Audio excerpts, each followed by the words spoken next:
尋日我睇到一段新聞訪問，有個大埔宏福苑嘅街坊，佢叫蘇先生，佢講咗一段說話，令我成個晏晝都個心銀住。佢話成年人做嘢應該用原子筆諗清楚先落筆，因為你知道幾時係正確，你先會去做。但係政府做嘢就一直用緊鉛筆，以為寫錯咗攞擦膠擦走佢就可以從頭嚟過。佢好無奈咁講，但人生原來唔係樣樣嘢擦得，但我哋就係犧牲品。呢句鉛筆字講真係擊中咗好多香港人嘅痛處。大家都知道宏福苑嘅事，一場奪命大火燒出咗大維修監管失職、圍標問題、回購方案不透明嘅重重黑幕。蘇先生係宏建閣26樓嘅居民，佢同家人4個人喺工作人員有禮貌但不斷催促嘅氣氛下，只有幾個鐘頭去執拾幾十年嘅家當，較大嘅相框，有紀念價值嘅畫作，帶唔走。佢話儘管工作人員態度溫和，但溫柔嘅催促仍然掩蓋唔到官僚流程嘅壓力。然後佢被要求接受一個補地價計算方式費解嘅回購方案。佢話我真係唔識計，DeepSeek都唔係咁計。佢強調自己唔係難民，唔係偷渡客，係一個靠正當勞動買落呢層樓嘅納稅人。但原來佢嘅待遇仲衰過新移民。呢件事令我諗起一本喺政治學同經濟學界非常經典嘅著作。呢本書出版於1970年，但佢嘅洞見喺今日嘅香港讀起嚟竟然如此貼切，如此令人心痛。大家好，我係 Lawrence， 歡迎收聽 My Top Book 時事書評系列。今日我想同大家分享嘅書係 Albert O. Hirschman 嘅 Exit, Voice and Loyalty。Albert O. Hirschman 係一個好傳奇嘅人物。佢1915年出生於柏林，親身經歷過納粹德國嘅興起，參與過西班牙內戰，逃亡過法國，最後輾轉去到美國，成為一代經濟學大師。佢嘅人生本身就係一部關於 Exit, Voice 同 Loyalty 嘅活生生教材。1970年，佢出版咗呢本只有162頁嘅書，書名好簡單 Exit, Voice and Loyalty。但係呢本書影響深遠，被廣泛應用於政治學、社會學、管理學，甚至係研究香港社會嘅學術論文入面。Hirschman 嘅核心問題係，當一個組織，無論係一間公司、一個屋苑法團、一個政黨，甚至係一個政府，表現開始變差嘅時候，裏面嘅成員究竟會點反應？佢提出咗3個選項。第一個叫做 exit， 離開，就好似你去一間餐廳食飯，啲嘢食變到好難食，你下次就唔會再去，靜靜雞用腳投票，呢個就係 exit。喺政治上 exit 可以係移民，可以係退出一個組織，可以係放棄一個品牌。exit 係一種市場行為，係無聲嘅抗議。第二個叫做 voice， 發聲，你可能對呢間餐廳好有感情，你唔想佢執笠，於是你叫個經理出嚟同佢投訴，希望佢改善。喺政治上 voice 可以係投票，可以係請願，可以係公開批評，可以係要求召開業主大會。voice 係一種政治行為，係需要成本，甚至會引發衝突嘅。第三個叫做 loyalty， 忠誠，或者可以理解為忍受。你可能覺得算啦，可能今日個廚師心情唔好啫，繼續幫襯，默默忍受，等佢自己改善。喺政治上 loyalty 可以係對一個政府嘅信任，可以係對一個組織嘅歸屬感，但係喺某啲情況下，佢亦可以係一種無奈嘅不瞅不睬。Hirschman 講得好清楚， exit 同 voice 係會互相影響嘅，呢兩者之間存在一個好有趣嘅搖搖板關係 seesaw mechanism。 如果 exit 嘅選項好容易好方便，咁人哋就唔會嘥氣去 voice。 你諗下，如果你住緊一個屋苑，隔籬有10個差唔多嘅屋苑等你揀，你覺得法團做得唔好，你直接搬走就算，點會有動力去參加業主大會，去同法團吵？相反，如果 exit 嘅成本好高，例如移民好難，或者好似宏福苑嘅街坊咁，成副身家綁死咗喺層樓度，唔係話走就走，咁佢哋就只可以選擇 voice 或者係 loyalty， 即係忍。但係 Hirschman 提出咗一個好深刻嘅警告，如果一個組織既唔俾人 exit 又打壓人哋嘅 voice， 咁會點呢？佢話剩低嘅 loyalty 就唔係真正嘅忠誠，而係一種被逼嘅沉默。而一個組織如果失去咗 voice 呢個反饋機制，佢就會失去自我修正嘅能力，最終走向衰敗。Hirschman 仲提出咗一個好重要嘅觀點， Voice 係一種更有價值嘅信號。Exit 只係告訴你有問題，但係 Voice 會告訴你問題係咩。一間公司流失咗客戶，佢只知道有人走咗，但係唔知道點解。但如果有客戶投訴，佢就知道問題係出喺邊度，可以針對性地改善。所以一個聰明嘅組織應該珍視 Voice， 因為 Voice 係最寶貴嘅改善機會。Hirschman 喺書入面舉咗一個好令人深思嘅例子，佢話想像一間公立學校，教育質素開始下降，有錢有能力嘅家長會選擇將仔女轉去私立學校，即係 exit。呢啲家長通常係最緊張教育質素、最有能力、最有資源去 Voice 嘅人，但係當佢哋選擇咗 exit， 佢哋就同時放棄咗 Voice 嘅機會。剩低嘅家長可能係冇資源轉校嘅，可能係對教育質素唔係咁敏感嘅，結果間公立學校失去咗最有能力改善佢嘅聲音，就永遠冇辦法自我修正，陷入一個惡性循環。呢個畫面係咪令你諗起啲咩？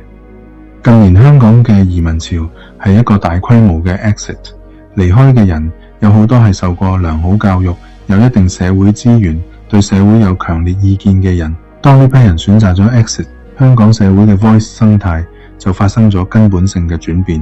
呢個唔係評論，呢個係 Hirschman 早喺1970年就預測到嘅結構性規律。而宏福苑嘅故事係另一個層面嘅呼應。蘇先生話佢以前對屋苑嘅事都係不瞅不睬，呢句說話係整件事入面最令我心痛嘅一句。不瞅不睬正正就係 Hirschman 講嘅 loyalty， 一種被動嘅忠誠，一種無奈嘅忍受。好多香港人以前都係咁，覺得政治法團嘅事好煩，唔想理，只要自己有份工返，有層樓住就算。但係當大維修嘅爛攤子殺到埋身，當場火燒到上門，佢哋發現原來 loyalty， 原來不瞅不睬係保護唔到自己嘅。佢哋嘅不瞅不睬係有代價嘅。當法團喺暗中做緊啲咩？當承建商喺棚架上面做緊啲咩？當政府部門對投訴唔聞，每一個不瞅不睬嘅業主都係在無意中為呢個失職鏈提供咗空間。於是蘇先生選擇咗 Voice， 佢企出嚟接受訪問，佢要求召開業主大會。佢質疑個 75% 嘅收購門檻係點計出嚟，佢批評補地價嘅計算方式費解，佢嘅 Voice 係一種遲到嘅覺醒，係一種殺到埋身冇得不瞅不睬嘅無奈。但係佢面對嘅係咩？佢面對嘅係一個用鉛筆心態施政嘅體制。呢個體制假設咗市民永遠只有 loyalty， 假設咗就算做錯嘢，只要用擦膠擦走，俾個方案你就應該要感恩，就要接受。財政司副司長話 75% 係科學化方程式計算，但係唔解釋點計。呢個就係鉛筆治港嘅精髓。我有個答案俾你，但係我唔需要向你解釋，因為我假設你會接受。Hirschman 話一個組織如果壓抑 Voice， 就係在自毀長城，因為 Voice 係最寶貴嘅改善信號。當蘇先生問 75% 係點計，呢個問題唔係無理取鬧，呢個係一個納稅人行使佢嘅 Voice， 要求一個負責任嘅解釋。如果呢個 Voice 被忽視，被溫柔催促淹沒，被官僚流程消化，咁呢個組織就係在主動放棄改善自己嘅機會。Hirschman 仲有一個好精彩嘅觀察，係關於拉丁美洲嘅威權政府。佢話好多拉丁美洲嘅獨裁政府都非常歡迎政治異見人士自願流亡去其他國家，因為呢啲人一走，佢哋嘅 Voice 就消失咗，對政府嘅威脅就解除咗。Hirschman 話呢種做法係一種壓制 Voice 嘅陰謀，但係佢亦提到呢種策略係有極限嘅。1989年東德發生咗一件事，大量東德人選擇 exit， 經由匈牙利逃往西德。但係當 exit 嘅人越來越多，留低嘅人反而更加激進，更加願意走上街頭，用 Voice 去要求改變。exit 觸發咗 Voice， 兩者相互強化，最終導致柏林圍牆倒塌。呢個歷史案例話俾我哋聽， exit 同 Voice 唔係永遠對立嘅，有時候 exit 嘅壓力反而係 Voice 嘅催化劑。返到宏福苑，蘇先生嘅 Voice 係孤獨嘅，但係當越來越多人選擇 exit， 移民、放棄、接受方案、沉默，留低嘅人就越加需要發出更大聲嘅 Voice， 因為留低嘅人已經冇得 exit， 唯一嘅出路就係令呢個體制聽到佢哋嘅聲音。好，講咗咁多理論，今日我想邀請大家做一個10分鐘嘅高槓桿動作，唔係叫你去抗議，唔係叫你去做咩大事，而係邀請你去檢視一下你自己生活入面嘅微型組織。你住緊嗰棟大廈有冇法團？你知唔知道法團係點運作嘅？你上一次收到法團通知係幾時？你有冇睇過你小朋友學校嘅家教會？你有冇參與過？你公司入面嘅一個小組有冇嘢係你覺得唔對，但係你一直不瞅不睬嘅？Hirschman 話 Voice 係有成本嘅，係需要勇氣嘅，但係 Voice 唔一定係要聲嘶力竭，唔一定係要上街頭，有理有據嘅提問係最好嘅 Voice。呢個決定係點做出嚟嘅？呢筆費用係點計嘅？我哋可唔可以有一個更透明嘅程序？呢啲問題聽落好平靜，但係佢哋係推動一個組織自我改善嘅最重要力量。試下喺下一次開會嘅時候提出一個建設性嘅問題，唔係要搞事，而係要讓組織知道有人喺度關注，有人喺度 voice。 Hirschman 仲有一個好重要嘅提醒， loyalty 本身唔係壞嘢，真正嘅 loyalty 係建立喺相信呢個組織可以改善嘅基礎上。當你選擇留低，當你選擇唔 exit， 你係在表達一種信念，相信呢個地方值得你去 voice， 值得你去爭取。但係如果你嘅 loyalty 係建立喺恐懼、無奈或者算啦，唔想搞咁多嘢嘅基礎上，咁呢種 loyalty 係冇力量嘅，係保護唔到你嘅，就好似宏福苑嘅街坊以前嘅不瞅不睬咁。所以今日嘅功課係揀一個你生活入面嘅微型組織，問自己我係處於真正嘅 loyalty 定係無奈嘅 loyalty。 如果係後者，我可以用咩方式開始練習 voice？ 當我哋每個人都願意喺自己嘅崗位上放棄無奈嘅不瞅不睬，重新練習 voice， 我哋先至可以迫使呢個社會放低資源筆，重新拎起資源紙筆，為自己寫低嘅每一筆負責任。你今日又有冇咩說話係好想大大聲講出嚟呢？講真，睇到宏福苑單新聞，我真係覺得好無力。有時我都會諗，講咁多有咩用？人微言輕。但係當我睇到蘇先生企出嚟，大大聲講出佢嘅不滿，我就知道只要仲有人肯講，呢個地方就仲有希望。我哋唔可以因為對方用緊鉛筆，就放棄自己用原子筆寫低歷史嘅權利。蘇先生話佢以前不瞅不睬，但係火燒到埋身，佢選擇咗 voice。 呢個選擇唔係英雄主義，係一個普通人喺最無奈嘅時候仍然堅持做一個有尊嚴嘅公民。